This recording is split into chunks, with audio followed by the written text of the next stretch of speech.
Principal assistant and SWAT, as another secretary in Ministry of Ethics. Madam, you're most welcome. Asante sana. So I had someone ask her, that other name, that one it is like Chinese. That Chinese name from their place. That is where marriage.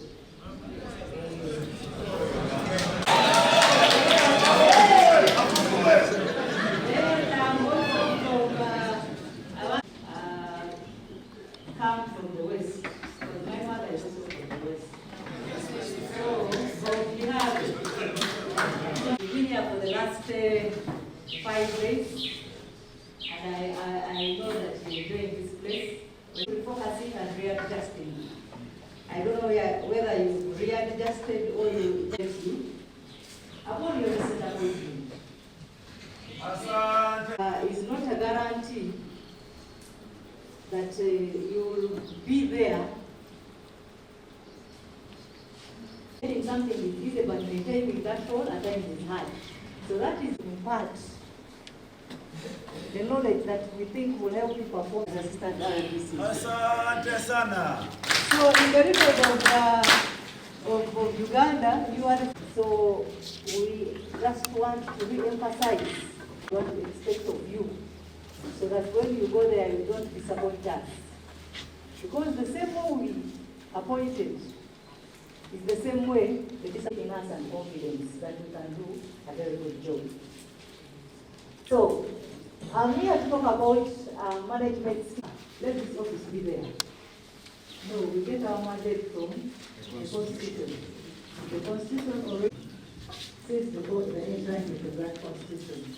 And Article 2, why I'm laboring to do this is for us to have that basis that I'm legally a creation of someone I know after the appointment. And I know that all of us are very educated and we are very confident about this. Assumptions are there, but we don't do it. So, I will have a quick chat here. Other people, as the office of the RDC, you're working with the security team. We have the pistols, we have the pistols, we have all those. How we can apply it in our work back home. Thank you so much. Officials. Are we dedicated to a colleague, either pretend or work with or work for something like that? Now, as a manager, in your right, who are below me, am I communicating? Yes, madam. So, you cannot come and tell me that you see I'm a junior, who am I going to dedicate to? At about 3, at the district, I went to the district.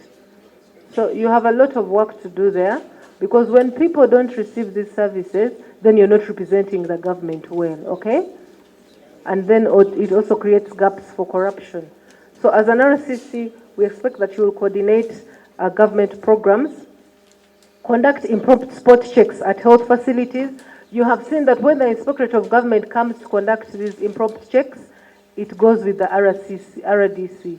I call the RDC and then the RDC. And also when I talk to the RDCs, I will also encourage them to make use of the assistants. When you have an assistant, work becomes easier because there's so much that you can do. Situation analysis in Uganda, studies by most anti-corruption agencies and activities world over. For instance, the World Governance Index, Transparency International. How many of you have heard of Transparency International? Excellent. This is a very well-informed class. Corruption Perception Index and the Afrobarometer still lists Uganda sadly amongst the most corrupt countries.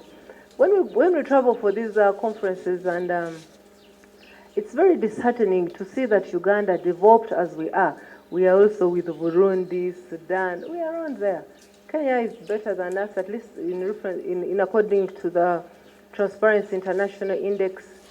Tanzania is ahead of us. So I am confident that we can pull that up by doing the right thing, by being the watchmen of the government. The Inspectorate of Government, with support from GIZ, conducted a survey on the estimated cost of corruption in Uganda. We found that the country loses approximately 10 trillion. Who knows our budget per year to corruption? Who knows our budget? Yes, sir?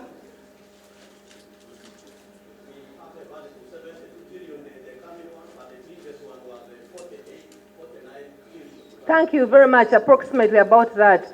So assuming it's 48 trillion, so 10 already is gone. 10 already is gone, and this is how it goes. Taxation, 1.31 billion. User fees in public utilities, 459 trillion. Natural resources, 820 trillion. Environmental billion. Here is new, or you have even the old ones? All are new. So if they were the older ones, they would say that they've all heard about me or they've gotten a letter from me. Because RCCs, deputy RCCs, you must support the government on this. People are absent. Teachers are absent from schools. They don't teach. And they're teaching. You know, selfishness that I have seen around in service does not help, because all of us get affected at the end of the day. If those children don't go to school, but yours are being attended to in a certain school, your children are going to play with who? Who are they going to work with? The same children that are mediocres. So you must fight it. You're not just doing it for those people, but you're doing it for yourself, for the good of the country. Absenteeism in health sectors. People don't work. People need to be supervised. So RCCs and deputies, we are relying on you to help us in this. Security provision, we have 86 billion that is lost to corruption. Procurement and budgeting, 590 billion. Students who don't attend school will not appear that day, or teachers. Please, let's think. You can't write to people and tell them I'm coming to monitor you. What are you going to monitor? When you're going to monitor, you appear and monitor. Not so. That's when you get results, and that's when you can take action on where action is required. So let's scale up. Let us leave the traditional ways of monitoring or inspection where you write and you tell the adversary. I'm happy that we're in a military institution. I don't know whether you warn your enemy at war and say, by the way, we are coming for you. Is that how it is done? So, Colonel, that's not how it is. You ambush. So you must ambush. Corruption, in the fight against corruption, we must ambush the adversary. We have conducted impromptu inspections in the health sector where absenteeism, non-responsiveness, and theft of government drugs was the norm. Our interventions have led to the interdiction and institution of disciplinary proceedings against public officers. And let me tell you, ladies and gentlemen, these spot checks work. When you go to an institution and you do a spot check, they tell you, Mama. Most of the cases that we normally have, the biggest in the disciplinary cases, it is from the office of the RDCs. I'm sorry to give that example, but that is the truth of the matter. So, as we join the team, please, let's be cognizant of that fact. And you see, you have also a peculiar circumstance. It is that you have RDCs who are your bosses, but they might not be from that area. Now, for most of you, at least the appointments, you're basically operating within your area. Now, of course, when you sit and put your exam, you have to say, I'm in charge here because this is my territory. I'm trying to be candid because all these things, like he said, in the 20 years, I might look lean here, but the things that I've seen and done and heard in those 20 years in public service, ladies and gentlemen, don't be there and underrate me. I'm almost capable. I'm almost capable of anything. Don't look at me and say, that one, my friend. Hey. So, when I say that you will sit there and say, I'm in charge. In need of knowledge, okay? They were in need of information to do their work. That's natural. They were in need. But they lacked, number one, they lacked access to the information. You get it? They lacked access to the information. And these are the problems they're going to find when you go back. Number two, they found it hard. These RDCs, whom we talked to, found it hard to unpack the available information within the local government. How do I begin using this material which I have before me? How do I apply it? You know? The other problem is that they were aware of the information, okay, they did not know what was available. That's what another challenge we're going to find. They did not know what information is actually available within the local government.